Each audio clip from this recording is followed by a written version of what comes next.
TV9 digital ಸ್ಪೆಷಲ್ಗೆ ಸ್ವಾಗತ. ನಾನು ವಿನಾಯಕ್ ಬೆಡಗೇರ್, ಬಳ್ಳಾರಿ ವರದಿಗಾರ.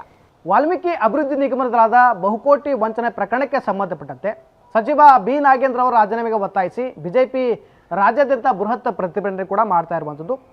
ಬಳ್ಳಾರಿ ಉಸ್ತುವಾರಿ ಸಚಿವರಾಗಿರ್ತಕ್ಕಂಥ ಬಿ ನಾಗೇಂದ್ರ ಅವರು ಬಳ್ಳಾರಿಯಲ್ಲಿ ಕೂಡ ಬಿಜೆಪಿ ಬೃಹತ್ ಪ್ರತಿಭಟನೆ ಮಾಡಿ ಅವರ ರಾಜೀನಾಮೆಗೆ ಒತ್ತಾಯಿಸ್ತಾ ಇದೆ. ಒಂದು ಕಡೆ ಬೃಹತ್ ಪ್ರತಿಭಟನೆ ಮಾಡ್ತಾ ಇದ್ದಾರೆ, ಮತ್ತೊಂದು ಕಡೆ ರಾಯಚೂರಿನ ರಾಯದುರ್ಗದಿಂದ ಬಳ್ಳಾರಿವರೆಗೆ ಪಾದಯಾತ್ರೆ ಮಾಡಲು ಮಾಜಿ ಸಚಿವ ಶ್ರೀರಾಮುಲು ಅವರು ಸಿದ್ಧತೆ ನಡೆಸ್ತಾ ಇದ್ದಾರೆ. ಅಂದರೆ ಕಲ್ಯಾಣ ಕರ್ನಾಟಕದಲ್ಲಿ ಬಿಜೆಪಿಯನ್ನು ಮತ್ತಷ್ಟು ಸಂಘಟನಾತ್ಮಕ ಬಲಪಡಿಸಬೇಕು ಅನ್ನೋ ನಿಟ್ಟಿನಲ್ಲಿ ಕೂಡ ಬಿಜೆಪಿ ಶ್ರೀರಾಮುಲು ಅವರ ನೇತೃತ್ವದಲ್ಲಿ ಪಾದಯಾತ್ರೆ ಮಾಡಬೇಕು ಅಂತೇಳಿ ಒಂದು ಕಡೆ ಎಲ್ಲ ಚರ್ಚೆ ನಡೆಸ್ತಾ ಇರುವಂಥದ್ದು. ಆದರೆ ಎಲ್ಲ ಒಂದು ಕಡೆ ಬಿಜೆಪಿಯ ವಾಲ್ಮೀಕಿ ಮುಖಂಡರಲ್ಲೇ ಈ ಪಾದಯಾತ್ರೆಗೆ ಒಮ್ಮತ ವ್ಯಕ್ತಪಡಿಸ್ತಾ ಇಲ್ಲ ಅನ್ನೋ ಕೂಡ ಚರ್ಚೆಗಳು ಕೇಳಿ ಬರ್ತಾ ಇದ್ದಾವೆ.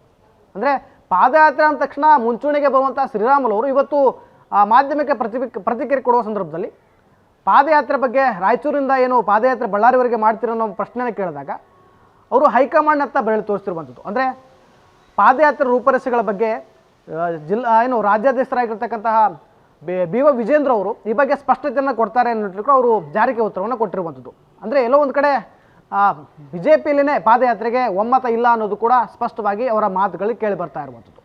ಇನ್ನು ಬಿ ನಾಗೇಂದ್ರ ಅವರು ಸರಿಸುಮಾರು 187 ಕೋಟಿಯಷ್ಟು ವಾಲ್ಮೀಕಿ ಅಭಿವೃದ್ಧಿ ನಿಗಮದಲ್ಲಿರ್ತಕ್ಕಂಥ ಹಣವನ್ನು ಲೂಟಿ ಮಾಡಿದರೆ ಅನ್ನೋ ಆರೋಪ ಇರುವಂಥದ್ದು.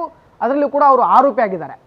ಈ ವಾಲ್ಮೀಕಿ ಸಮುದಾಯಕ್ಕೆ ಸಾಕಷ್ಟು ಹಗರಣದಿಂದಾಗಿ ಸಾಕಷ್ಟು ಅನ್ಯಾಯ ಆಗಿದೆ. ದಲಿತ ಮಕ್ಕಳಿಗೆ ಅನ್ಯಾಯ ಆಗಿರುವಂಥದ್ದು. ಕಾರಣ ಅಂತಂದರೆ ಆ ವಾಲ್ಮೀಕಿ ನಿಗಮದಲ್ಲಿ ಕೋಟ್ಯಾಂತರ ರೂಪಾಯಿ ಹಣದಲ್ಲಿ ಸಾಕಷ್ಟು ಗಂಗಾ ಕಲ್ಯಾಣ ಯೋಜನೆಗಳಾಗಿರ್ಬೋದು, ವಿದ್ಯಾರ್ಥಿಗಳಿಗೆ ಸ್ಕಾಲರ್ಶಿಪ್ ಆಗಿರ್ಬೋದು, ಕೃಷಿ ಚಟುವಟಿಕೆ ಹಲವು ಉಪಕರಣಗಳನ್ನು ತೆಗೆದುಕೊಳ್ಳುವಂಥ ಪ್ರಯೋಜನ ಇರುತ್ತೆ. ಆದರೆ ಆ ಎಲ್ಲ ಹಣವನ್ನು ಕೂಡ ಲೂಟಿ ಹೊಡೆದರೆ ಅನ್ನೋ ಆರೋಪವನ್ನು ಬಿಜೆಪಿ ಮಾಡ್ತಾ ಇದೆ. ಜೊತೆಗೆ ಅದರಲ್ಲಿ ಅವ್ರಿಗೆ ಆರೋಪ ಆಗಿರೋದಾಗಿ ಆರೋಪಿತ ಭ್ರಷ್ಟ ಮಂತ್ರಿಯನ್ನು ಯಾಕೆ ಸಂಪುಟಗಳನ್ನು ತೆಗೆದುಕೊಂಡ್ರಿ ಅನ್ನೋದು ಕೂಡ ಆರೋಪ ಆಗಿರುವಂಥದ್ದು. ಹೀಗಾಗಿ DK ಶಿವಕುಮಾರ್ ಅವರು ಅಂದರೆ CM DK ಶಿವಕುಮಾರ್ ಅವರು ತಮ್ಮ ಸಂಪುಟದಿಂದ ಬಿ ನಾಗೇಂದ್ರವನ್ನು ಕೈ ಬಿಡಬೇಕಂತೇಳಿ ಕೂಡ ಆಗ್ರಹ ಮಾಡ್ತಾ ಇರುವಂಥದ್ದು. ಇದು ರಾಜ್ಯಾದ್ಯಂತ ಈಗಾಗಲೇ ಹೋರಾಟ ಮಾಡ್ತಾ ಇದ್ದಾರೆ.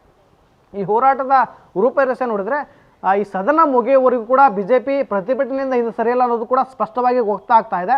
ಬಿಜೆಪಿಯ ವಿರೋಧ ಪಕ್ಷದ ನಾಯಕರು ಕಲಾಪದಲ್ಲಿ ಕೂಡ ಅಬ್ಬರಿಸ್ತಾ ಇದ್ದಾರೆ.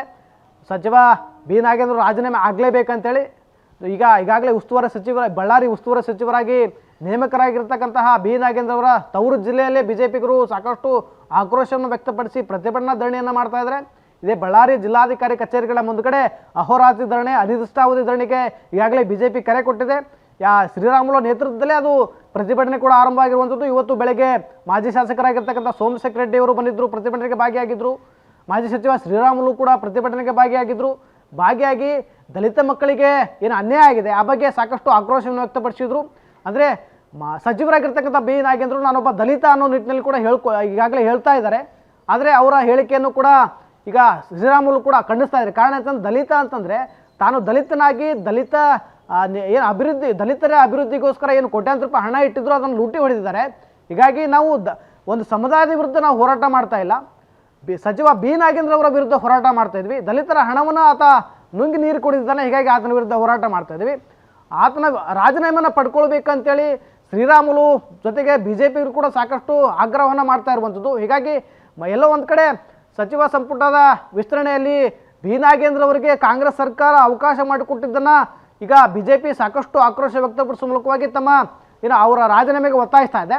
ಎಲ್ಲ ಒಂದು ಕಡೆ ಸರ್ಕಾರ ಕೂಡ ಸಚಿವ ಸ್ಥಾನವನ್ನು ಸಮರ್ಥನೆ ಮಾಡಿಕೊಳ್ಳೋ ನಿಟ್ಟಿನಲ್ಲಿ ಕೂಡ ತಮ್ಮ ಪ್ರಯತ್ನ ಕೂಡ ಮುಂದುವರಿಸಿರುವಂಥದ್ದು. ಹೀಗಾಗಿ ಒಂದು ಕಡೆ ಪ್ರತಿಭಟನೆ, ಮತ್ತೊಂದು ಕಡೆ ಪಾದಯಾತ್ರೆ ಸಿದ್ಧತೆ, ಜೊತೆಗೆ ಅದನ್ನು ಸಚಿವ ಸ್ಥಾನವನ್ನು ಕೊಟ್ಟಿರ್ತಕ್ಕಂಥ ಸರ್ಕಾರ ಸಮರ್ಥನೆ ಮಾಡಿಕೊಳ್ತಾ ಇರುವಂಥದ್ದು. ಮತ್ತೊಂದು ಕಡೆ ಬಿಜೆಪಿ ಭ್ರಷ್ಟನಿಗೆ ಸಚಿವ ಸ್ಥಾನವನ್ನು ಕೊಟ್ಟಿದೆ, ದಲಿತರಿಗೆ ಅನ್ಯಾಯ ಮಾಡಿದೆ ಅಂತೇಳಿ ಬಿಜೆಪಿ ಕೂಡ ಸಾಕಷ್ಟು ಆಕ್ರೋಶವಾಗಿರ್ತಕ್ಕಂಥ ಹೋರಾಟವನ್ನು ಇಡೀ ರಾಜ್ಯಾದ್ಯಂತ ಮಾಡ್ತಾ ಇರುವಂಥದ್ದು. ಹೀಗಾಗಿ ಎಲ್ಲೋ ಒಂದು ಕಡೆ ಇದು ರಾಜಕೀಯವಾಗಿ ಯಾವ ರೀತಿಯಾಗಿರ್ತಕ್ಕಂಥ ತಿರುವನ್ನು ಪಡ್ಕೊಳ್ತಾ ಇದೆ, ಅಥವಾ ಮುಂದೆ ಸಚಿವ ಸ್ಥಾನದಿಂದ ಏನಾದರೂ ನಾಗೇಂದ್ರವನ್ನು ಕೈ ಬಿಡ್ತಾರೆ ಅನ್ನೋದು ಕೂಡ ಸಾಕಷ್ಟು ಪ್ರಶ್ನೆಗಳಿರುವಂಥದ್ದು.